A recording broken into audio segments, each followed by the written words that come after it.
Terry Presta, Liberty PAC. This country is in serious, serious peril.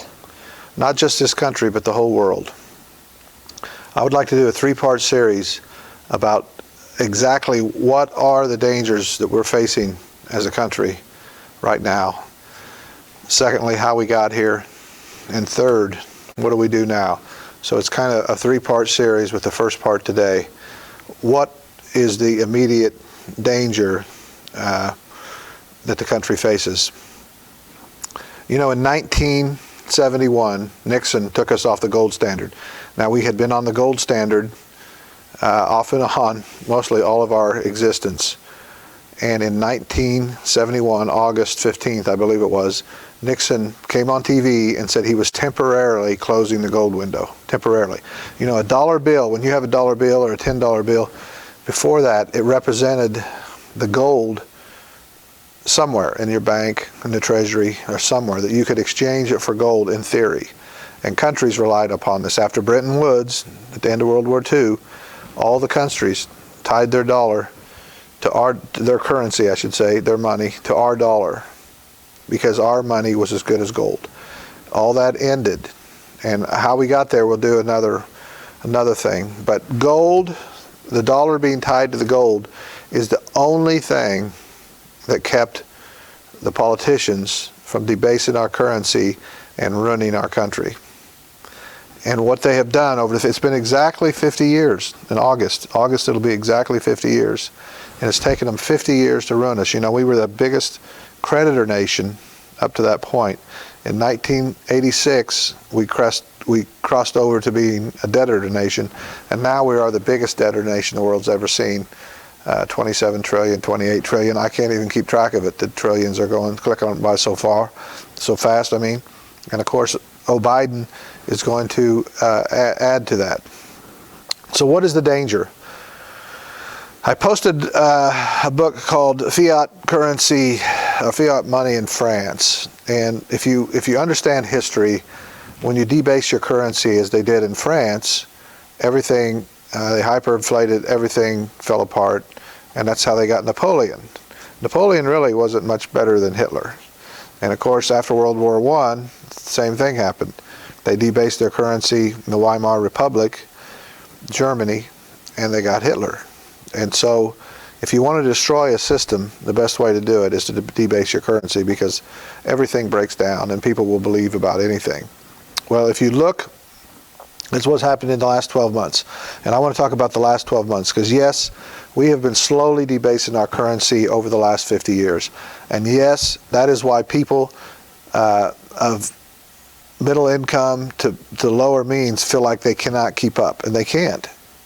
They're going further and further back because they're working just as hard, but their dollar and their wages have not kept up with the money printing. And you see it very starkly in the last year. We had ill-advised, not getting into that argument, but ill-advised shutdowns all over the country, mostly in blue states, but a little bit everywhere over this COVID thing. And don't get me started on that. But we had all these shutdowns, and about a third of the businesses closed, and millions of people, 14, 15 million people were thrown out of work.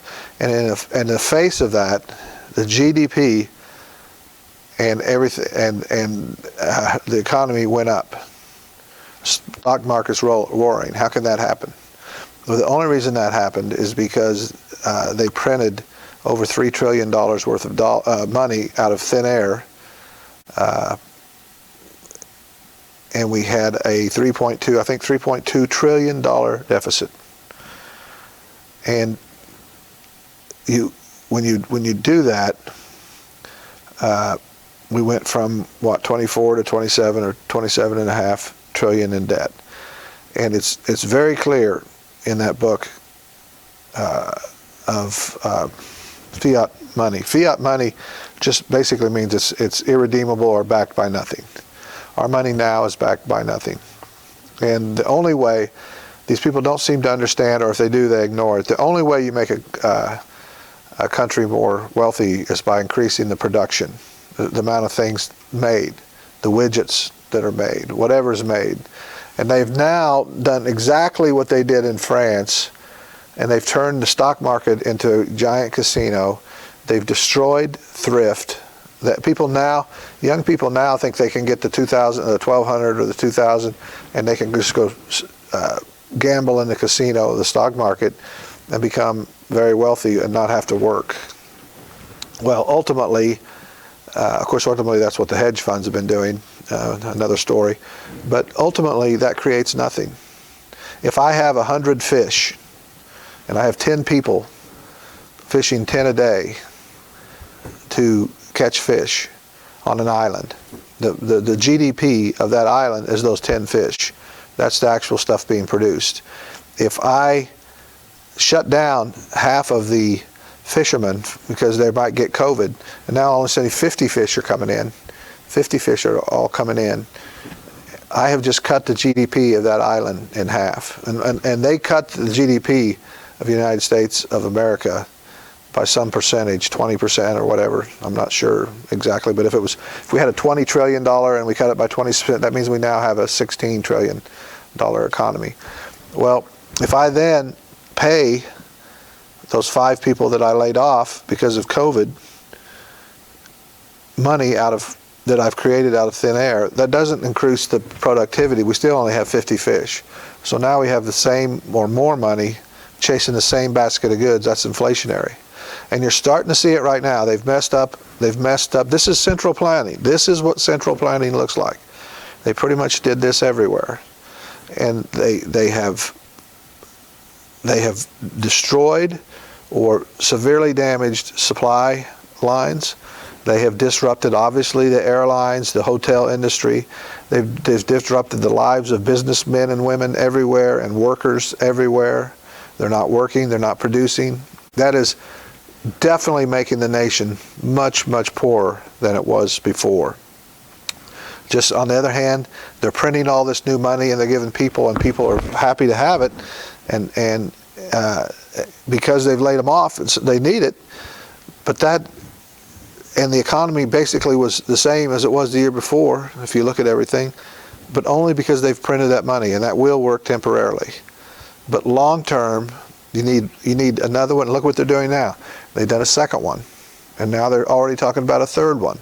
And after they're talking about a fourth one. And if you look at that book, that's exactly what France went through. It's no different, and I hate to be cliche about giving, a drug addict more and more drugs. They need more, they need more, they need more, and eventually it kills them. And this is the same way. Eventually the prices will skyrocket. And no matter how much you print, you can't get out of it because you're making less stuff.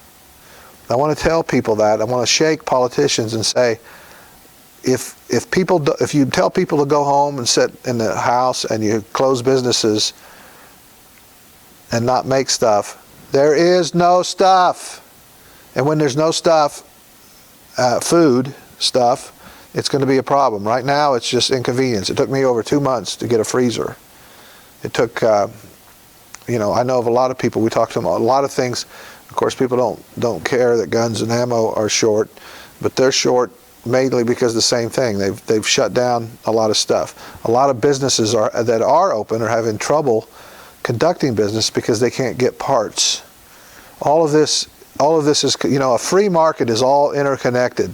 If something like this happens, a shortage, somebody rushes in to fill the void. We don't have that now. And so what I'm saying to you, the people that are watching this, we are in serious trouble. Because as you shut these things down, you don't just flick a switch and get them back on. The businesses can go broke.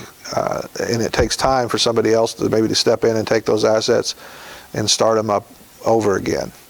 And all the things that are going wrong and all the money printing, all it takes is a change of the psychology, and we will see a disaster like we've never seen in any of our lives.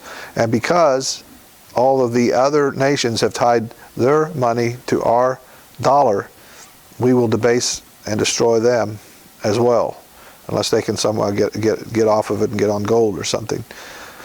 We're in serious trouble.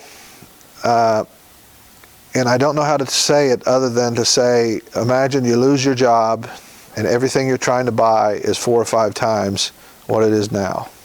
And your credit cards don't work, and they're accepting only cash at all the stores, and you don't have much cash. What are you going to do? And it happens not just to you, but everybody on your block at the same time.